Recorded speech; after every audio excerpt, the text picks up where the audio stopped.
light heavyweight. All right. Well, we're going to add some live fan questions in now. Fans watching this, I am going to post a high quality version of this later. This is just a cell phone version, so I can get your questions in. But in a couple of weeks, there'll be a high quality version up. So we're with WCW and UFC legend Tank Abbott here. Let's start this off. What do you think about John Jones going up to heavyweight, and supposedly he's going to be fighting the winner of Stipe Miocic versus Francis Ngannou? Yeah, you know what? Be honest with you, I don't watch those fights and all that kind of stuff, but obviously I heard a lot of stuff about John Jones, and from what I hear, he seems like he's the real deal, and everybody says like he's the greatest of all time, the goat thing. Um, you know what? But at the end of the day, you can't. I don't know, and I could be completely wrong. Maybe he's naturally a big guy, but you, as a as a light heavyweight, the oxymoron of that is so appropriate. You can't get fat and become a heavyweight. I mean, okay, other fighters have tried that, and it hasn't worked out too well for them. Uh, you know, so who look at Randy Couture fighting Brock Lesnar. Um, that didn't work out too good for Randy. Brock handed him uh, the size difference rather quickly. Um, I, I was there and I didn't even realize I was at the fight. So that'll tell you how much I paid attention to it.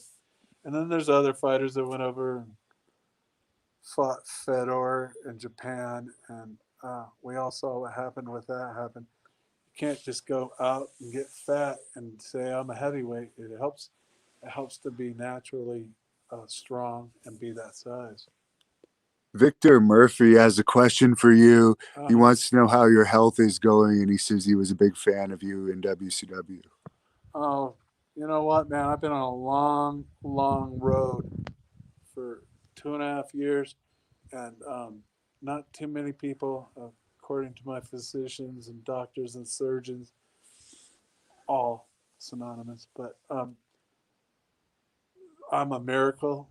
Not too many people have come back from what I've been through, actually, literally being dead on the table, and to the point where I am now with strokes. It's like being trapped in a cloudy bottle. Like you can't get out, but inside you're all fucked up, but you know there's an outside there.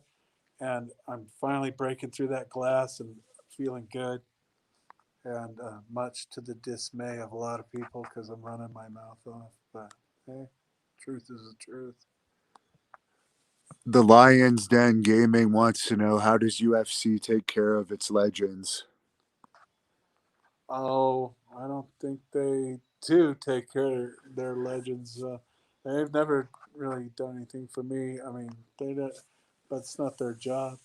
I've never asked for anything.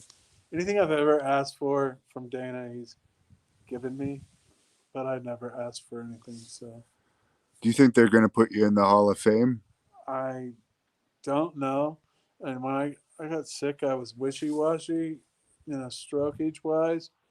And if they decide to put me in, great. There was like a desire of mine to want to be in, maybe because my death experience, and it kind of had a paradigm shift. But I'm kind of getting back to an even keel. If they want to put me in, that would be an honor. But if they don't, it wasn't meant to be.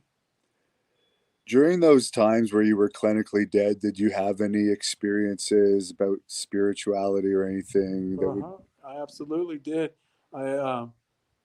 I obviously you don't know you died, but there was a point where I was, I want to say out of body, but I was on my back floating, and I was floating away from my sense of my body, my physical body.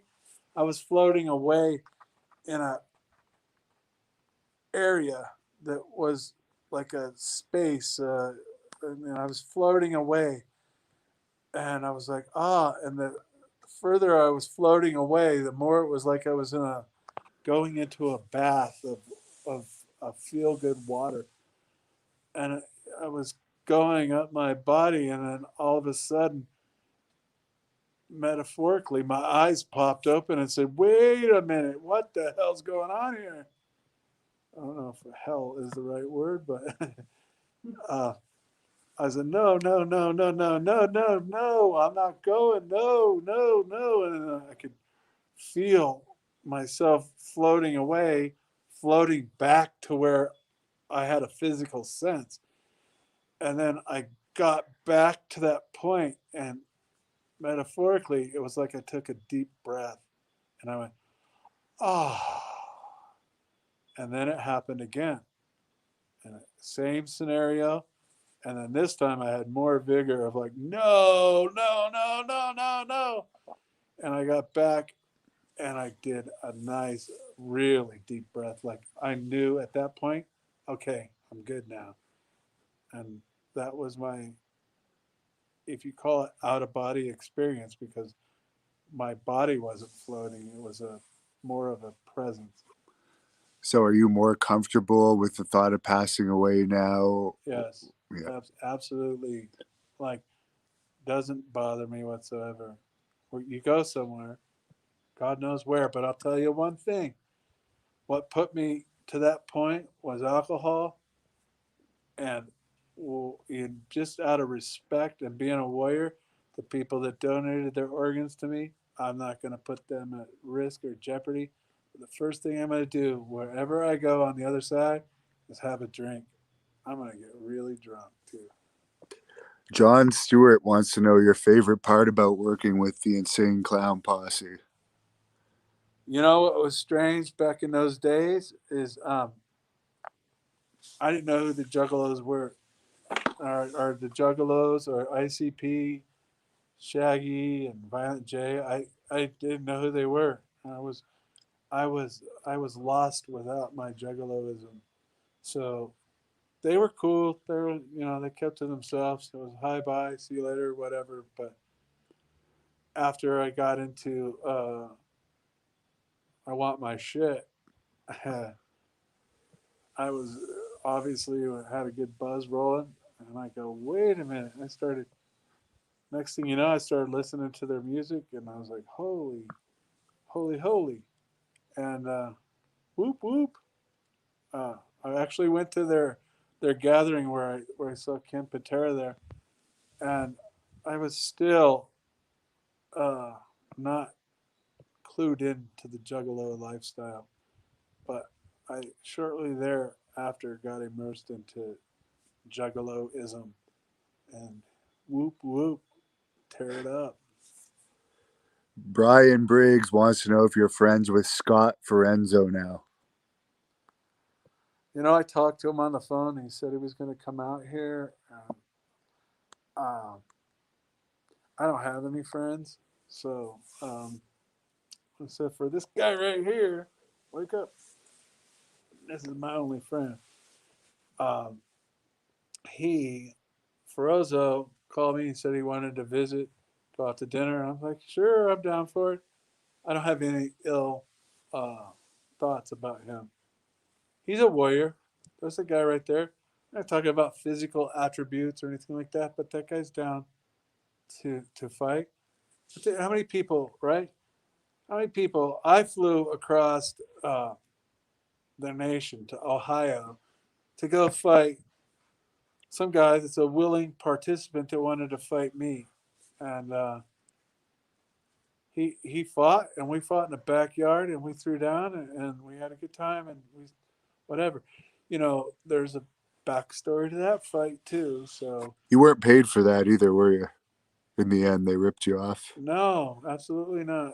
Brian Grooms, who's uh, a person that I know. Like I said, I don't have friends, but he is a guy, a stand-up dude. Brian Grooms out of Miamisburg, Ohio, which is in the outside of Dayton. Hell of a guy. He's through the roof, and he put it down. And no, there was no shenanigans whatsoever. I got paid. Okay. Josh wants to know, how was your tag team with Rick Steiner? Sure, Rick. Rick's a tough guy, uh, and sure, it was a good time. He's kind of showing me the ropes of professional wrestling and kind of steering me the right way. When I wrestled the Mexican cat with the skeleton suit, La what's his name? Parca? La Parca. I go, hey, uh, Rick, they got me fighting La Parca. I go, what should I do? He goes, knock the fuck out of him. I go, really? He goes, yeah, knock the fuck out of him. So I took his advice, and I don't know if you've seen that match with me and La Parca, but I knocked the fuck out of him. I'll have to look that one up. William wants to know if you could tell us about your training with Alan Gross prior to UFC 8 fight in the stands. Alon goes, yes. Um, he was, we found out, mind you, there is no MMA, and I've heard other people say this stuff. I came up with MMA, all right? Mixed martial arts. I'll claim it. And all you fact finders out there run around, but you weren't around. You don't even know. So they didn't have gyms. And so in the boxing gym at Westminster was old school boxing gym, like ones you see on Rocky and stuff like that. That's where I cut my teeth, and I trained with some top-notch trainers. Noy Cruz, who trained Carlos Palomino, Mexican welterweight guy.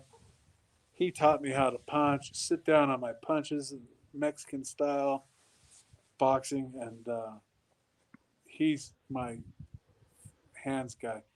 But I digressed, and we were talking about the The question. Allen, Oh, the Alan goes. Allen, So I went into the weight room and I got onto the bar. And sometimes when you get onto the bar and everything feels like 500 pounds, well, 500 I can actually do pretty easily back in those days. So everything felt like 1,000 pounds. And I go, fuck this. I'm not working out today. I'm too sore. I go, what do you guys want to do? And I had Eddie Reese and Paul Herrera with me. And I go, I don't know. And I go, hey, I got this flyer from the boxing gym. And it's this jujitsu stuff. And I go, let's go there and see what's up. Let's see what this Gracie Jiu-Jitsu stuff is. It can't hurt us. We got to figure it out and find out. So we go there, and Eddie is a wrestler, tough nut guy. He fought Yves Edwards once and thing, but anyways, he's a tough guy. He's a good wrestler, and so, but he's a little guy, and he goes out there and along goes is all demonstration and all this kind of stuff. And they didn't want to fight. They just wanted to roll around jiu-jitsu. They started on their knees. And he tapped out Eddie real quick with an arm bar or what have you. And then Paul Herrera, who's from Nebraska, All-American. I'm not sure about his accolades, but he was there with us. And so he went out there and lasted a couple minutes with him. Finally gets tapped out. And mind you, this is jujitsu at the beginning. So, and they weren't punching, they weren't striking, they weren't doing anything. So then he's like, okay, time for the big guy. So I get in there and I had on a shirt and he reached up and grabbed the collar and he starts like choking it. And I kind of like put my fist right by each side of his face. Like, you want to choke me with my shirt and then we'll turn this into a fight and I'll blast your face in. So he let go and then does some more stuff and he ends to get arm bar on me and I picked him up off the mat kind of and I made a fist like, do you want me? His eyes got all big like, no, no, no, don't hit me. And so he let go. And then he got into some other moves and he gets a rear naked choke on me. But it was all grab ass, figuring it out, feeling it out. And so there was a history there. And his fighter, I forget who it but was fighting and I was cheering against him. And then Alon Goes comes up and smarts off. And I'm like, hey, we're not in your little dojo and I'm not here to try to figure out things. I'll fucking kick your ass. So it was me and Eddie, and me and Eddie started a fight on the side of the octagon there. And all the Brazilian people, and we were trying to fight. Nothing ever happened. And it was a little ruckus, turned into a major ordeal. Um, Big John McCarthy and his wife got involved. There's stuff in their nose and stuff that they had nothing to do with. And so, interesting little tidbit. We're at the hotel the next day, and they have an elevator, and it goes down to the pool section, and it was kind of nobody around the elevator. And I rode down the elevator a couple floors down in the car, opens up, and the whole Brazilian uh, posse, if you will, entourage, all the tough guys, they were all standing at the elevator. And I open up and I'm by myself. And I look at them all on Goes and all of them. And they all just sat there. I walked right between the whole group. They all just kind of got out of the way. I walked to the pool. Now, where I come from, if there was heat and I'm standing there with all my boys and the head honcho comes down the elevator, he's going to get an ass kicking. But they all, just because they're not warriors at heart, they all like, and I walked off to the pool. No, that, but Alon Goes, he, he came into a wrestling room a couple times. I don't have any heat with the guy. Michael Allen Rubin wants to know if your match with Goldberg was stiff. No, I don't think anybody that wrestled with at WCW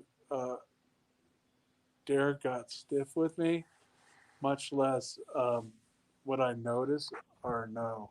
Uh, Like I like it stiff, so I wouldn't even know. Ibzan wants to know if you had any heat with Hogan or how was he to you backstage. Hogan was cool. I mean, he's got a reputation, but Hogan was way cool to me. Uh, I actually like the guy. I know a lot of people don't, but I do. He's cool. Um, I don't have a bad word to say about him. Interactions with me, he was always a good guy to me. That's not the stories I hear from other people, but I'm not other people. Were you Ultimate Warrior, I guess, was in before you were back there, right? Yeah, I never ran into him. Razor wants to know who helped you the most achieve your goals. Oh man, I was saying a true warrior stands alone, and I never really had somebody help me. I always picked people that I used, but no one helped me.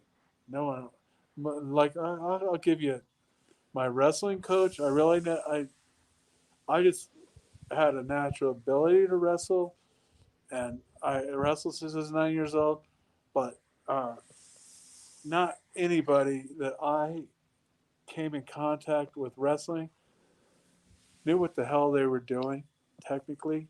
And so by the time I got to junior college, um, this guy, Coach Ray Hawes, Cypress Junior College, uh, is just like all old coaches. They have a legacy behind them, but he taught me how to wrestle, and I learned the science, if you will, of wrestling, and he did. And then Noy Cruz uh, also, you go get him, but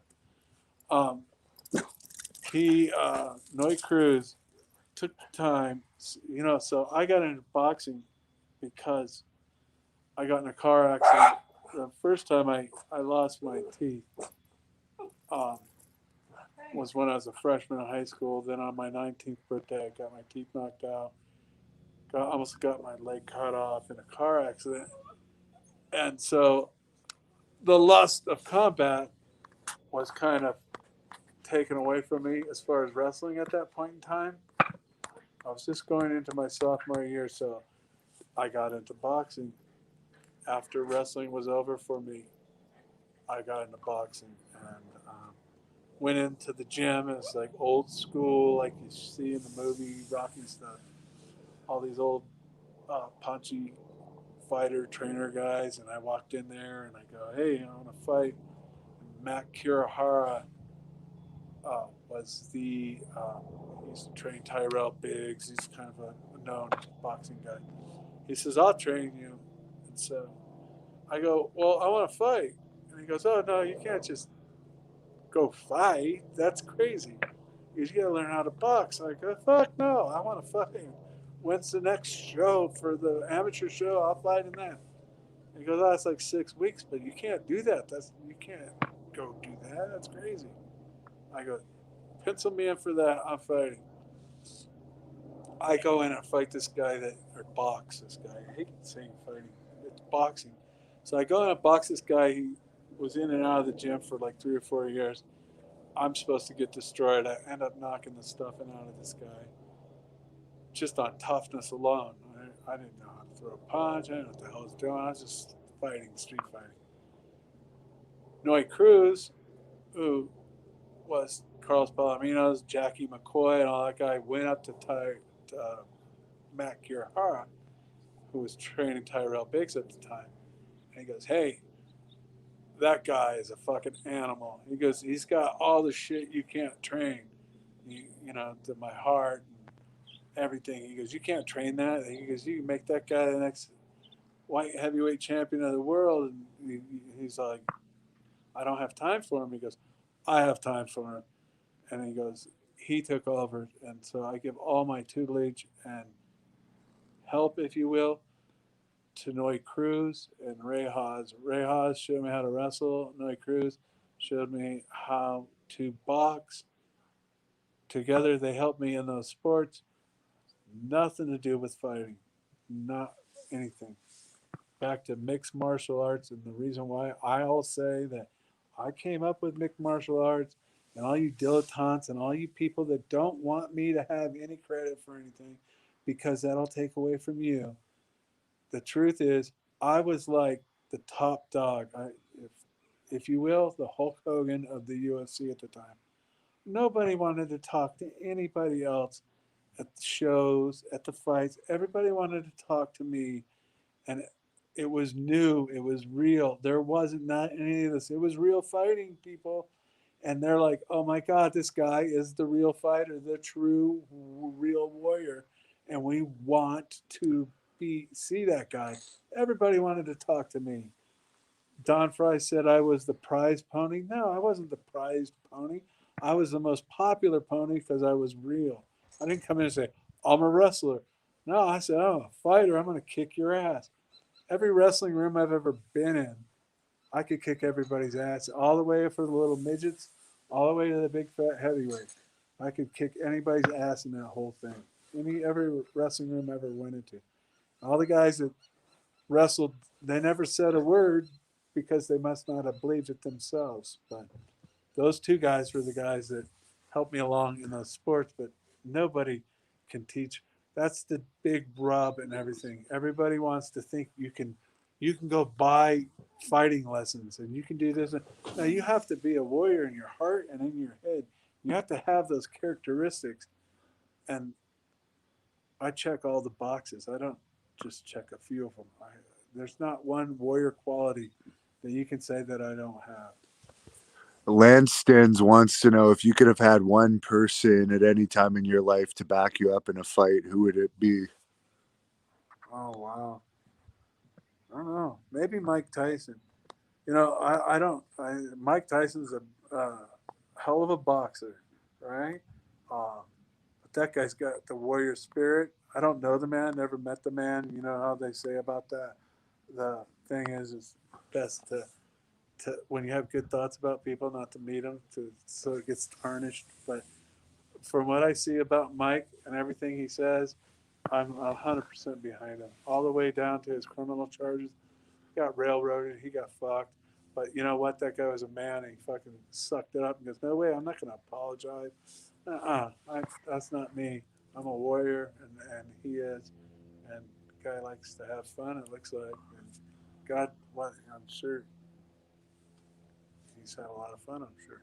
Oh yeah, I read his book. I'm pretty positive he has. Yes. William wants to know at the Ultimate 96, Ken Shamrock couldn't fight you due to a broken hand. Did he Yeah, say see, anything to you? there's another, that's another pullout. Fucking come on. I mean, you ever seen him in person?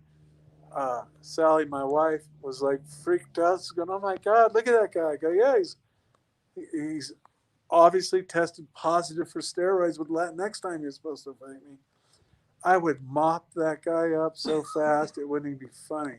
I mean, people would be mad at me. The mismatch and natural size and ability. I mean, when Knobs can fucking beat you up with a phone, or well, Knobs was supposed to be passed out, Sags or whoever. I might have met him, but I don't know.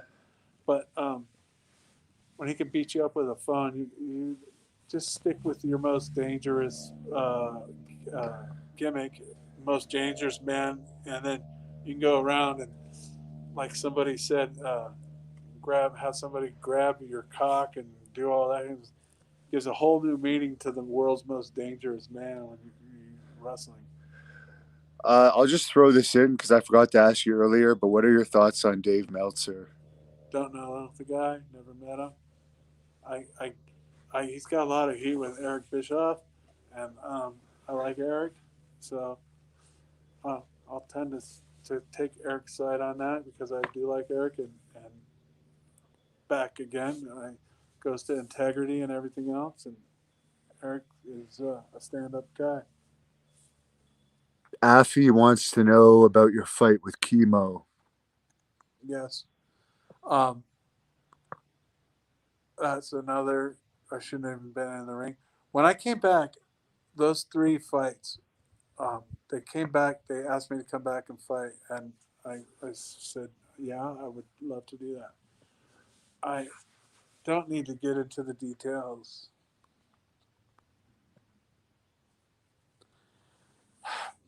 I don't need to get in the details about my life at that time, but it wasn't good.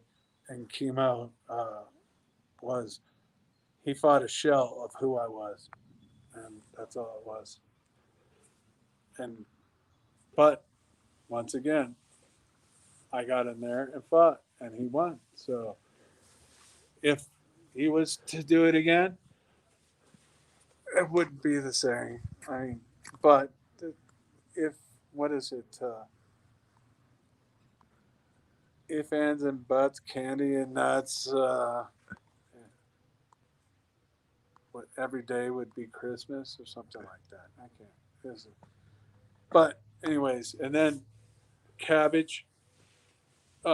Dana calls me up and says, "Hey, we need footage of you in the gym sparring."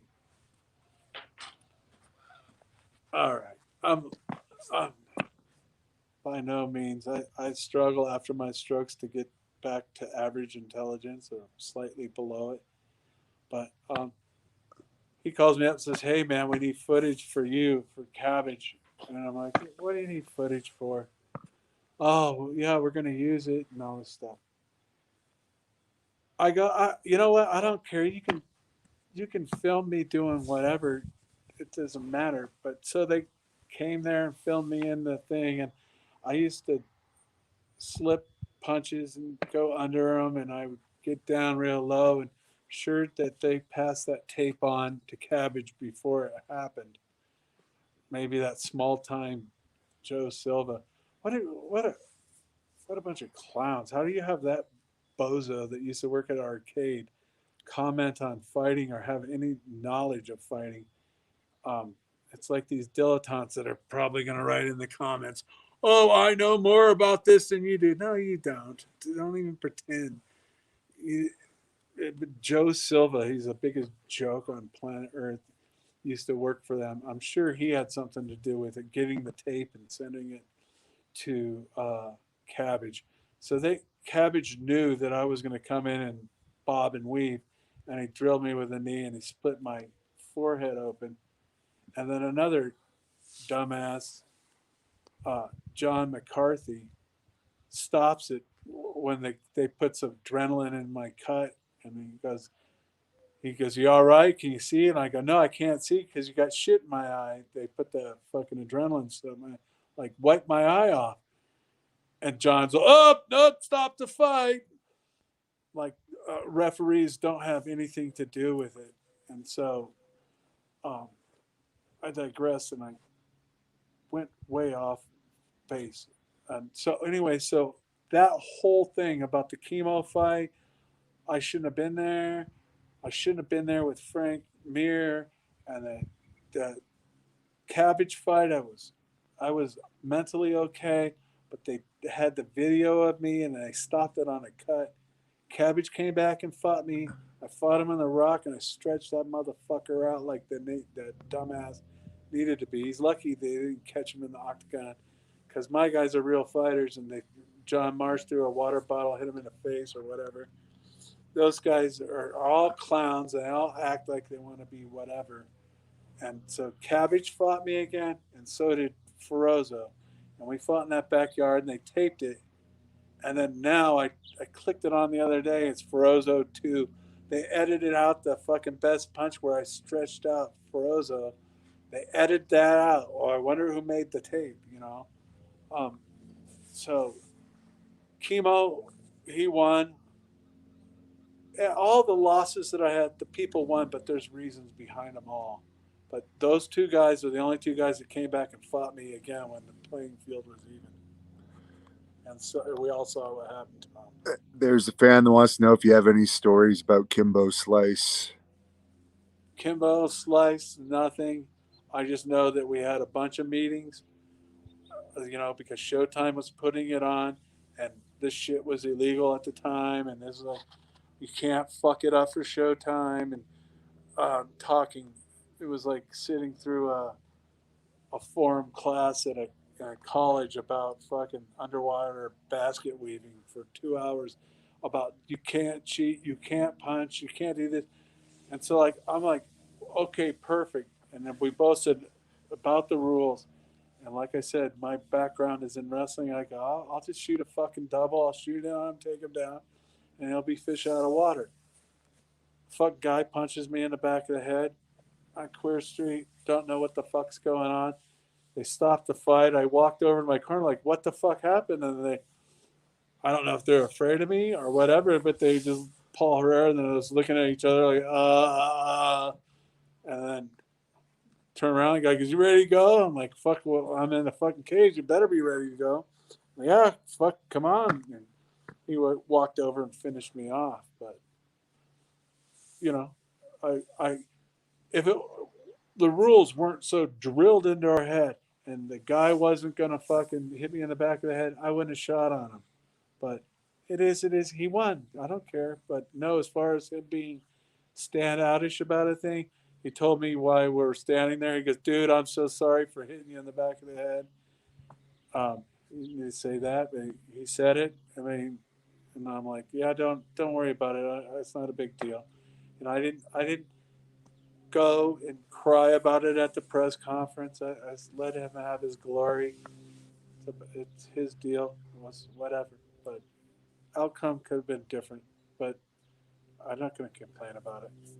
A few people are asking on here if you've seen Jack Swagger, any of his MMA matches. He used to be in WWE. I know who he is or whatever, slightly. Pictures of him, whatever. And I'll ask you because you're the wrestling guy. Did he used to be the Harvard dude? No, Okay. that's a different guy. They do look. I see the similarity though. Okay, so that would be as much as I know who Jack Swagger is.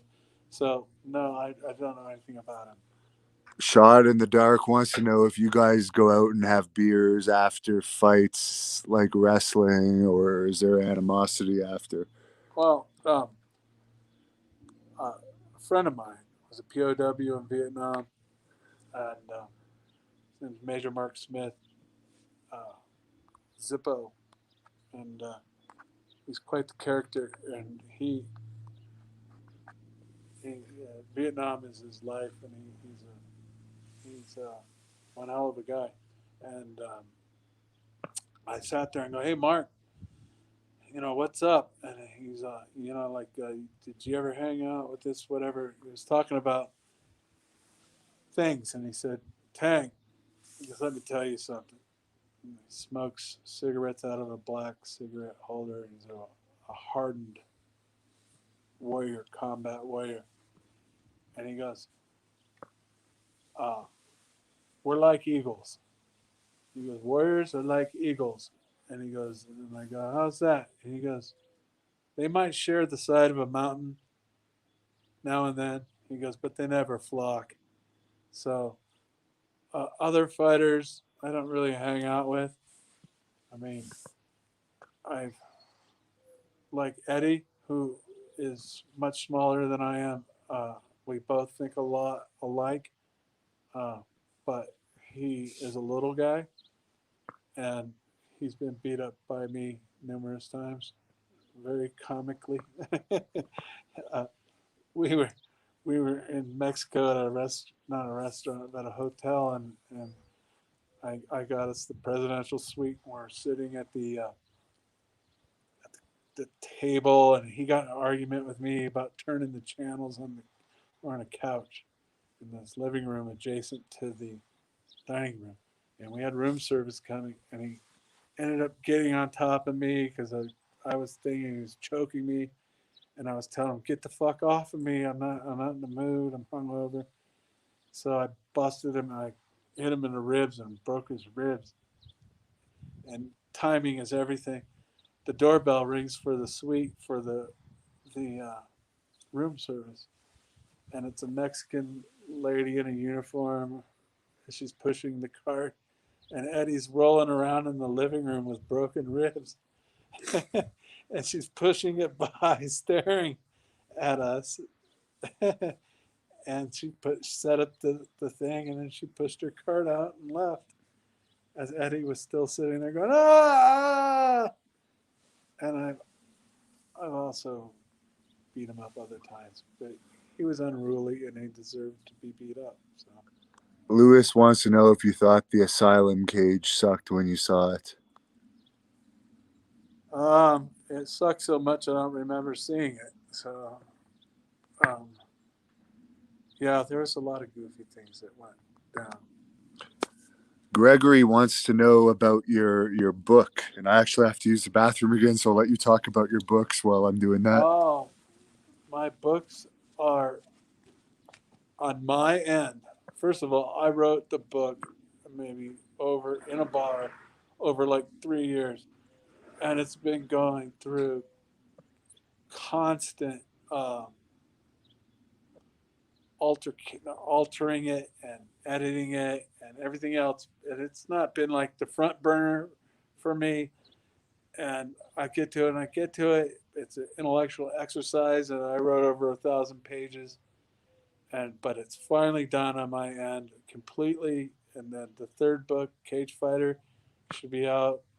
I always say this, like it should be out tomorrow, but it could be coming soon. But everything on my end is done, and it should be ready to go. It's just a matter of getting it done, and it's all about a fighter, Walter Fox, or a warrior, Walter Fox, that used to stomp the streets of Orange County and was uh, through his behaviors ended up in jail for beating up big mouth punks that thought they were tough at bars. In the street fighting world back in the day, you didn't call the cops, and he ended up getting thrown in jail. He gets out and he fights in a show, a no holds barred show, and becomes Crazy Fox at the end of the book. And It's a parody, and it's a novel, so it's not an autobiography by any means. So if you can draw parallels between the character and other people, that's on you. And so Hannibal's going to the bathroom, so I can just ramble on about things. Let's talk about gloves. I am the first person to bring the gloves to um, Ultimate Fighting. I made them. I went to the store, the sporting goods store. I cut out the bar so you could wrestle in them. Everybody laughed, including John McCarthy, uh, who's just another. He is a stooge for the Gracies. He was like one of their students. Doesn't know anything about fighting. I bet he's never been in a fight, and he can comment on it because he's ran around like a zebra. And I was like, "Are you ready? Are you ready?" Until Mills Lane fucking stopped him on that. But he, I showed him the gloves, and he's like, "Yeah, if you want to wear them." I'm like, "Ha ha ha! Why would you wear gloves?" It's because you ever been in a fight, dumbass. All you do is hurt your hands. But so then after the fact is, I brought the gloves. All these bozos come out here and say that they brought the gloves, and that some idiot wore a boxing glove in the early UFC. That's not because his hand was hurt. That's not a glove. These gloves, everybody wears. Look it up. Look at it. I'm the first guy on television to wear those gloves, so they should be called. In fact, Big John McCarthy said I should uh, make a patent on these gloves, and I go, John, I'm not in it for money, dude. You don't get it. I don't care. Chase the mighty dollar, and I chase my spirit. And the gloves are my gloves. So Hannibal's back, so I don't have to keep rambling on. But where can people buy your book if they want to buy your book? Oh, it's on Amazon, and check it out. Before there were rules, it's 3 books. The first book, uh, Bar Brawler, just kind of sets the stage about the life of the late 80s, early 90s, and how everybody was back then because there was no MMA stuff. And the second book, Cage Fighter, it just kind of goes on to fighting and being involved. That'd be the third book. Street Warrior is the second book. So I get all mixed up. And then Cage Fighter is when Walter Fox gets out of jail for beating up a cop's son that had a big mouth that thought he was tough and got his ass handed to him. Walter Fox goes to jail for that, gets out of jail, and then through some backdoor uh, things that happen, Walter Fox gets into the UFC by accident. Or did I say UFC? NHB. He gets into it by accident and surprises the whole world by being a real fighter, not some of these bozos like that pussy fucking Anthony Macias thinking, God, I don't know how that guy walks around in this world. I hope he's uh, uh, prostitute in Tijuana fucking for Mexican. There's a fan that wanted to Cowboys. know how many street fights you've been in. Speaking of your street fight book, I obviously never kept tally of it, but I sat down and thought about, like, how many times have I been in fights and altercations and everything else like that? And it has to be in the hundreds because I would go out and party every weekend and weekdays and everything else, but most people came out on weekends. And my source of entertainment and fun was fighting. And so there was at least 2 fights a weekend, and I went out every weekend. obviously with the liver transplant and the kidney transplant, I don't like to call myself an alcoholic. I call myself a funaholic. I tell you, I've had more weekends than most, and I can tell you this: I make the most of it. I dare to say it's all relative, and everybody can say, "Oh, how can you say that?" But I've had more fun than you could even imagine. I and live to talk about it. I know people that kind of got on the same track as I did, but they fall off like flies. They crash and burn because they're mental pussies, or oh, you call them a mental pussy because you can't party. But I'm just saying that they have a breakdown, and or they physically break down, they die. But I died. I made it. I'm lucky. I'm thankful. Thank you so much to the donors. If you are in a position to be a donor, you have to put yourself. You're not using your organs. You're dead, man. Use them. Give them to somebody. It's through the roof. This is a funny question. I am Hack wants to know who would you fuck, marry, or kill from WCW or and kill of that little game? Oh God. Any one of the talents, including the Nitro girls, I guess. Yeah, you know what? I never was into any of those girls. They you talk about cliques. Uh, they ran with the other people's cliques, and so I don't know, you call it barbaric or whatever, but they were property of the cliques. And I was a free floater, man. I did my own thing. I didn't need to be a clique. And so I never really cared about anybody's women in WCW. Um, actually had very little talking. Hi, bye, and hello, whatever. Hey, how you doing, young lady? But that was about it. And then that would be takes care of the fucking part. What was the other one? Marry, which you didn't like any of the women, so I guess that cancels that out. And kill, who of anyone in WCW would you kill? Oh, well, as I said, the two people that others talk about on social media. I mean, so I always like, well, maybe I'm just being hard on them because maybe I had a bad day or I was a jerk or whatever. But Terry Taylor is right on top of the list. Did you see the Scott Steiner incident with Terry Taylor, by the way? No, should I look it up? It was a backstage thing where Scott threw a TV monitor at him. But I interrupted you on that. Sorry, Oh it yeah, just popped into my head. no worries. But did Terry Taylor put his tail through his legs and run like a bitch? Apparently, and Yeah. Steiner got fined over it.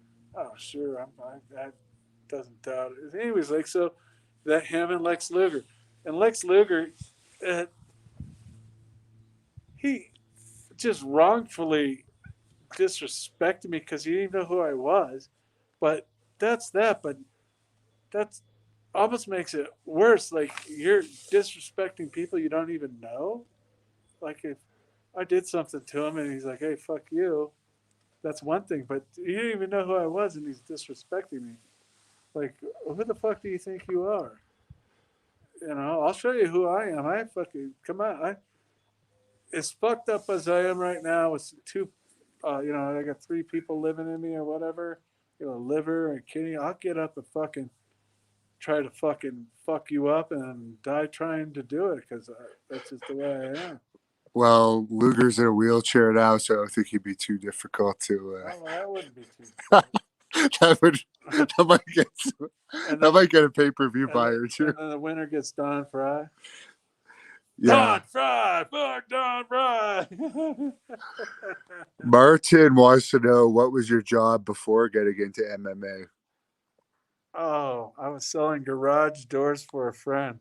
It was like you wanted to get a sectional garage door. Um, you call up and say, hey, like come put these doors in. You had to have somebody come out and measure the doors and try to sell you what kind of door you wanted. I wasn't much of a salesman because people already know that they want the door. I was just the in between guy to get the contract signed and uh, take the measurements. Pretty cake job. I didn't work that much. Kept me in booze, and that's all that mattered. Scooch wants to know if any wrestlers tried to rib you. Oh, I'm sure they did, but I don't remember, and I don't really care. It was like, whatever. Victor wants to know why you lost weight during your time in WCW. Oh no, I didn't really lose weight in WCW when I was there. But the whole point is from fighting. When I was fighting, I wanted to be strong, so I ate everything you put in front of me. I never did the gas. I never got on it. I never had to. I'm a freak of nature. Not too many people can walk around and say they never take a steroid and it benches over 600 pounds. And so, but I got response just eating food. I would go like to Sizzler and get like all you could eat uh, uh, steak and shrimp and fucking a salad bar. And I would, and then what else would I get? Like a chicken breast thing. I would get like three things. I Yeah. would just eat like crazy to the point where it hurt. It was like when you talk about weight, gaining weight and losing weight, you have to hurt yourself. You just don't eat. A long story short wants to know when you were doing your knockout punch finisher in WCW, did you ever accidentally seriously hurt somebody with that? Scott Steiner, total accident. Um, and there was reported heat between the brothers there. They didn't like each other and all that kind of stuff. I don't know how much of a work that was, but they did some angle with me and Scott and a group of people, and they had Rick on my side, and so Scott did something, and Rick was to hold Scott back from me by his arms, and then I was supposed to come up, punch him in the face, and knock him down, knock him out. But that was because Rick was holding his arms back; he couldn't protect himself. I go up to do the punch and told him I could pretty much. I had it down where I could punch somebody and make it look like I just hit you with a wallop and it would feel like a feather. So I had it down. Well, I go, don't mess up the distance because you'll screw up. Well, Rick was holding his arms and he's like, yeah, get him, Tank, get him, get him, get him. So I get ready to throw the punch and we all knew what was going on. Rick kind of adjusted Scott's face closer to the glove. And so instead of me just touching his lips, Scott was pushed by his brother Rick into it, and it split his lip wide open, and he went crazy, running around the backstage. And I'm like, "Oh wow, hey Scott!" I go, "Fuck, your brother fucking kind of pushed you into it." And he's like, "Yeah, yeah, yeah, accident. Don't worry about it." Scott's always been cool to me. Hector wants to know about your fights with Hugo Duarte and Pedro Rizzo. Pedro Hizzo. What was the Rizzo. first guy? Hugo Hugo Duarte. Duarte. That was the that was that I was I think I was discussing that with you before and I got them all mixed up because of my strokes. But Hugo Duarte, I don't know. They were selling him to me. I think I fought him in or New Orleans or somewhere like that. And I was in pretty good shape then, and he was supposed to be the Mike Tyson of the Valley Tudo stuff and all this kind of things. And so I made short work of him, and but then again I was on my game there. And his fight, um, he kicked the shit out of me. I don't know if I subconsciously or consciously put my hand up like when I say he kicked the shit out of me. No, he kicked the shit out of me, but you know, yeah, no, I had no respect for a leg kick, and then I learned out real quick that you should, because he was fucking blasting my fucking leg, And I always said, "Fucking go ahead. I'll trade a kick for a punch. Every time you throw that, I'll fucking kick." But he has a big long leg, and he fucking whack. And I was like, "Oh my god, that fucking hurt." And then I tried to hit him, and the fucking guy, he had reach on me.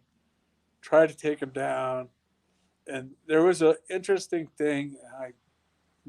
Has nothing to do with it, but I was having trouble, to throw my punches and sit down on my feet with those punches. But I had wrestling shoes on, and the canvas they had there had like a resin on it, almost like a fiberglass kind of resin over a tarp. And then when I was getting in the ring, all these guys run in the ring with water bottles, and they're pouring water all over the fucking canvas. And didn't think of it till later when I was in Rio de Janeiro partying. Uh, what the fuck were they doing that for? And Hizzo had bare feet. And so I'm thinking the rubber on my wrestling shoes was hindering me from sitting down on my punches and moving around. And so that would be the thing. But no, he kicked the shit out of me. That fucking I learned how to check a kick after that. Fucking point my knee out and stuff. But fuck, before that I was ignorant. I should have had somebody fucking bust me up in training. But hindsight's 2020. Tim wants to know your best bench press, squat, and deadlift. Oh man, I've done a 625. That's without a shirt, without wraps, without steroids. And I think the world record at the time. And I never did like a powerlifting uh, pause at the bottom of my lift because I was always lifting for explosion. I never seen anybody push somebody to a knockout. You can put straw through steel if it's going fast enough. So I always try to have an explosion out of there and boom. So I never really paused it, but I did a 625 pretty easily. Squat, I always I had respectable squat power. I would do without a belt full on squats with 405. I'm not exaggerating weights or anything. I would do that by myself, like for sets of four with 405 without a belt, like real deep squats, without wraps, without anything. And that would be like, I never did like for like a heavy single, and I never did deadlifts ever. I Philip, used to do straight leg deadlifts. there's a bunch of fans, including Jay Miller and Philip Connor, that wants to know your thoughts on Benoit, who I'm sure you ran across in WCW.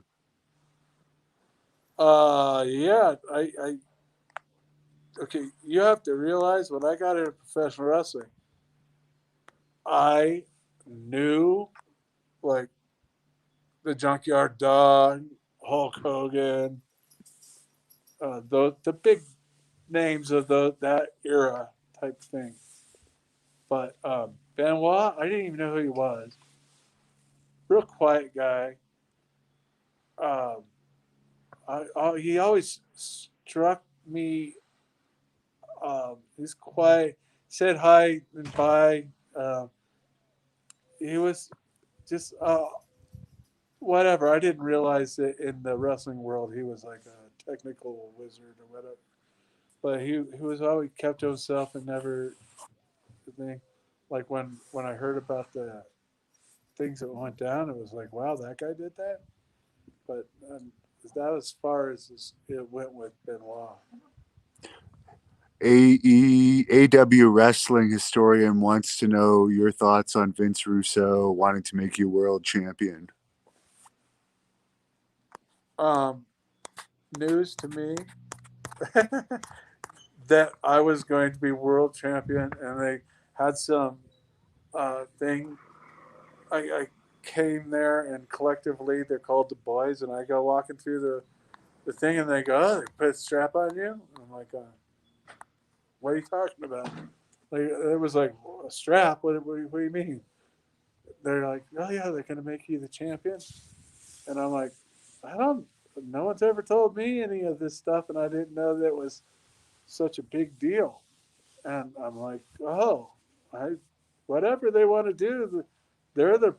This is their business. They know what they're doing, and I guess Russo had plans for me to do that, but what it was like shock to me, and then it was shock. I was supposed to win against Sid. Shocked me. Didn't give it much thought. It was like whatever. So, yeah, Did you like Sid? yeah. Sid was a cool guy. No nonsense kind of dude. He kind of could tell that he was like just here for the money, and that's what we do. Actually, he was the first guy that came up and talked to me.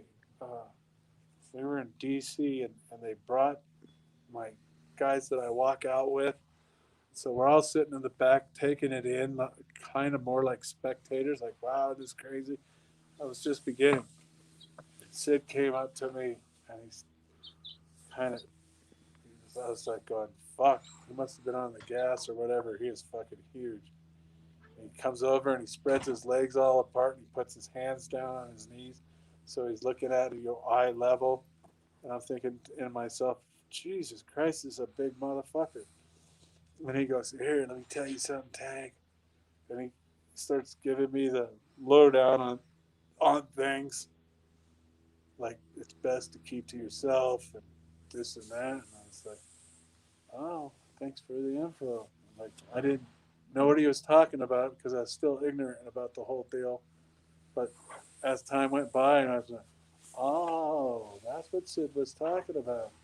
But Sid was always a straight up guy, kind of. Rob wants to know if you respected Vitor Belfort for standing up against you instead of grappling. Didn't think much of it. The fight, what have you, and obviously he caught me with a good punch. Went out, whatever. That's what happens. That's what you know. That's the fighting game, and this isn't boxing. When where there's technique involved and skill, and that's when you start getting into hand speed, and it's not so much technique. And so when you're wrestling and boxing and striking and all that kind of stuff mixed together, it opens you up for shots that normally if you were just boxing you would catch and block. So he caught me with a good shot. So what? Knocked me out. What are you gonna do? It happens. There's no one undefeated in fighting that I know of. Nicholas Stein wants to know what kind of music you listen to. I know you were playing the Smiths for me earlier. Oh yeah, I listen to all sorts of things. The Smiths, Morrissey, Doors, Oh yeah, they're a great band. Juggalos, ICP. You're gonna have to put some Doors on in there for me after. Oh, He's so got a great sound system, fans, in his living room. yeah. And so yeah, nice little pad I have here. It's my Shangri La, man. Like I said, I boned out of HB because I like to say, saying, it's gone to pot. Which is legal in Arizona now, by the way, fans, apparently, from what I understand. David Richard wants to know if there's any wrestler that helped you out the most in pro wrestling. Um, I thought about that. Um, there's a bunch of no name guys that were wrestling at the power plant that helped me out. And God forgive me, but I forgot their names. But they and then you had this guy named Sarge. He's a short little guy. he ran things, Sarge, but he wasn't really a hands-on guy. There was a guy there, God, for the life of me, can't remember his name, but he was cool. It's heavy competition there, and so everybody was trying to. I already had a contract and everything else, and they were trying to get a contract. So, there's all this competition to shine at the power plant, and I was kind of removed from there. But so they had these guys that would help other people in there wrestle, and so and I want to say his name was Dave. He had long brown curly hair. I can't remember his name forever. I was like, oh wow, this is kind of a. But he took a hands-on approach to helping me out. Paul Orndorff was like the head of the power plant, and he never uh, ever was in the.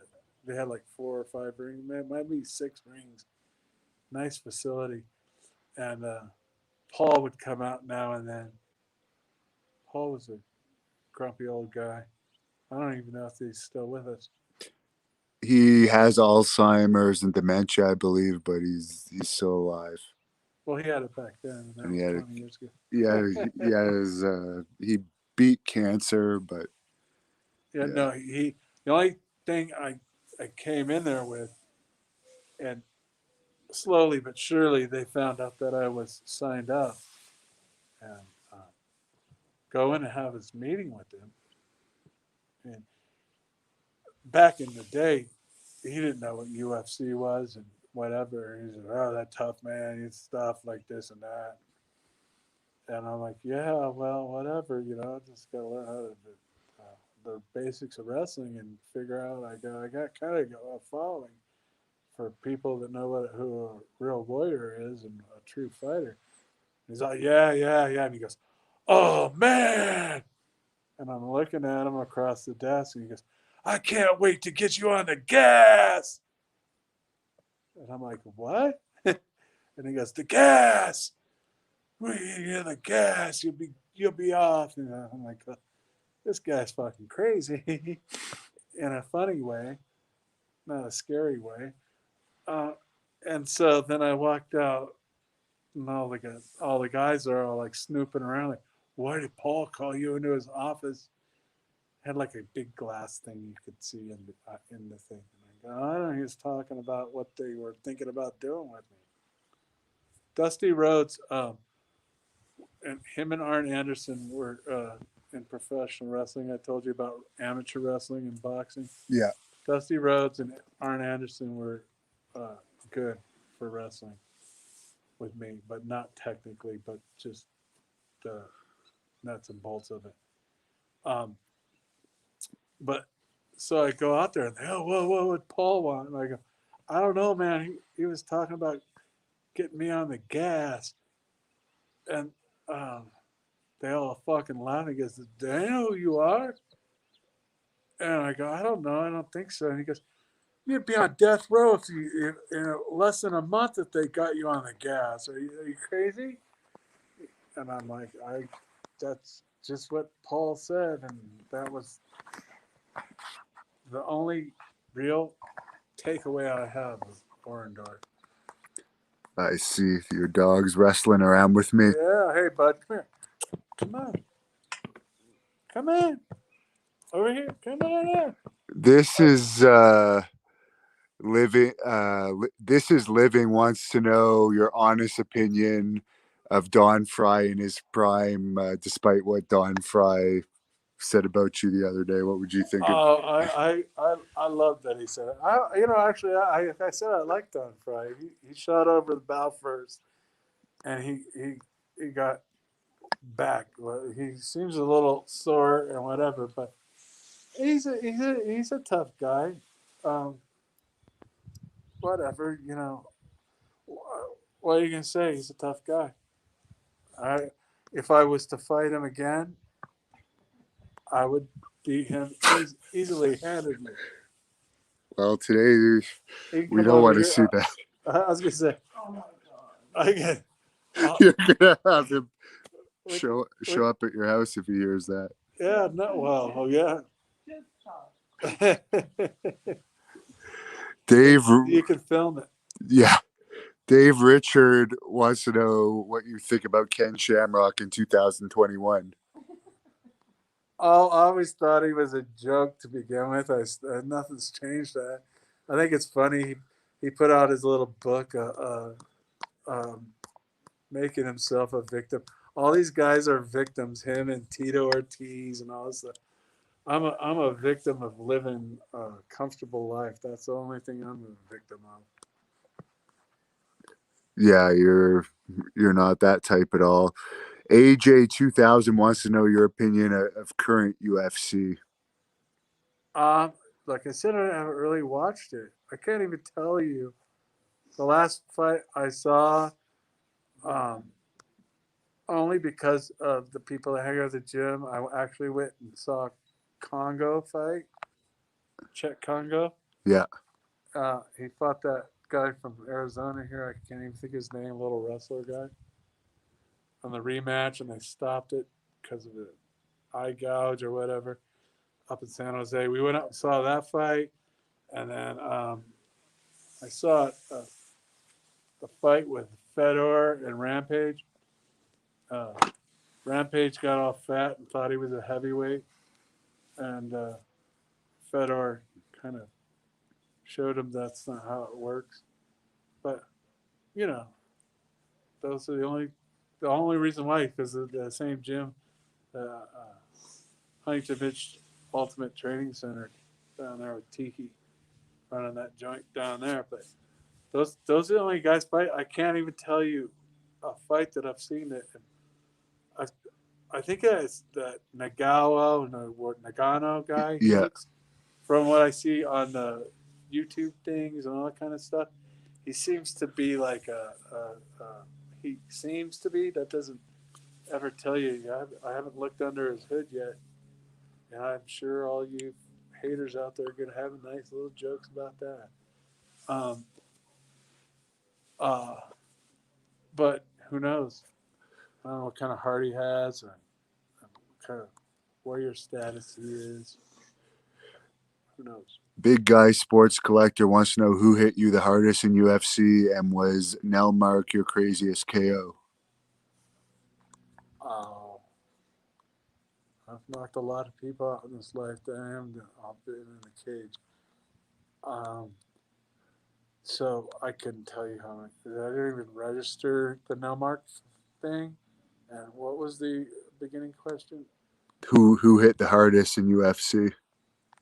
Cannot tell you anybody that hit the hardest, because there's like a cliche or saying, um, when you get hit hard enough to be knocked out, you really don't know how hard it is. So somebody that knocked me out. But I can tell you one thing: no one's fucking beat on me. Like, people have beat me, but like Dan Severn, right? That guy, he doesn't. He's not like a warrior. You don't think of Dan Severn as a warrior. He's like, he doesn't have that attitude. Like, I walk down the street and look at everyone and see which way I want to kill somebody. I could see Dan like walking down the street saying, "Who do I want to hug?"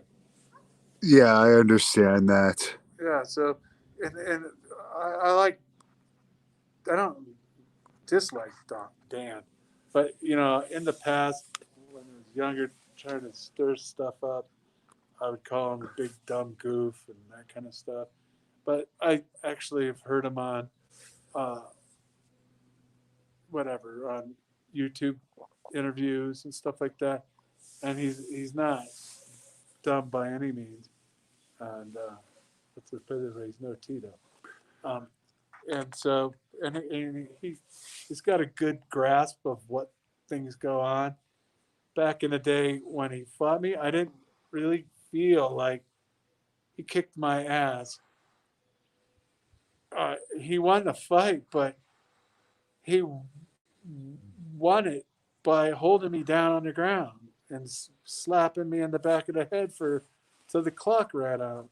Like, I used to do that when I wrestled in college. I would go out and get my takedown in, and then hold on to the lead, get an escape, and I used to cut people loose, and I'd win like 3-2, you know. And so I understand all that, but so like Dan won the fight, but did he kick my ass? If it was a fight to the death, I'd lay there till he got fucking tired of slapping me and then get up and fucking beat his ass. But that didn't happen, so who cares about that anyways? I don't care about winning or losing. Jordan King wants to know how you would have done in the Brawl for All that WWE had. Obviously, walk in my shoes, you got to think that you would win, and those guys aren't guys at a professional level as in fighting on their feet. Maybe they can grapple, but standing on their feet. So I paid my dues in the old school boxing gyms. I didn't get some boxing trainer after the fact that I went and fought in the UFC. I cut my teeth in boxing, real boxing matches. And so as far as what was the Well, Bart Gunn won, and then that Butterbean ended guy's up knocking out yeah. Bart Gunn. As far as those guys boxing, I mean, it's kind of like me. It's like let's have a swimming contest against Mark Spitz. You talked about this guy before we went live, but Don was wondering if you had any stories about Paul Varlins. Yeah. Well, you have right now an Instagram and a Twitter. I don't know if you control your Twitter anymore, but how can fans follow you? Yeah, just on Instagram. That's I checked that out. That's about it. And what's that, Sally? Tank.Abbott on Instagram. And there might.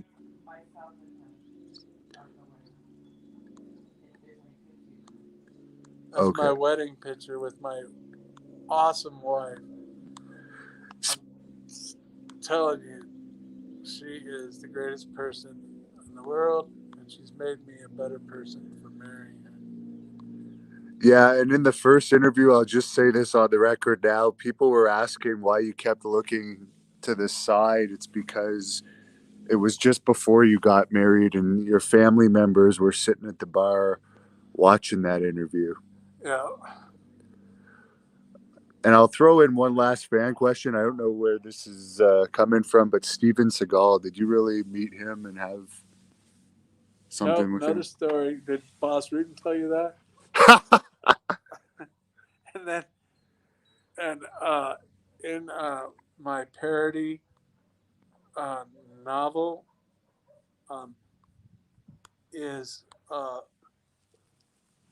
martial art legends. You have Butch Gee, um, Chung Flores, and Evan Siegel. Those are the names of the people in your book, the way that you write your book, which again, everyone can look that up on Amazon. That book is a true warrior fighting his way from the streets into a cage and fighting in front of TV and all this shit that goes on behind it. How that guy got there, and just it was meant to be for some reason. God or a higher power or whatever you believe in has to have a hand in it. I'm telling you.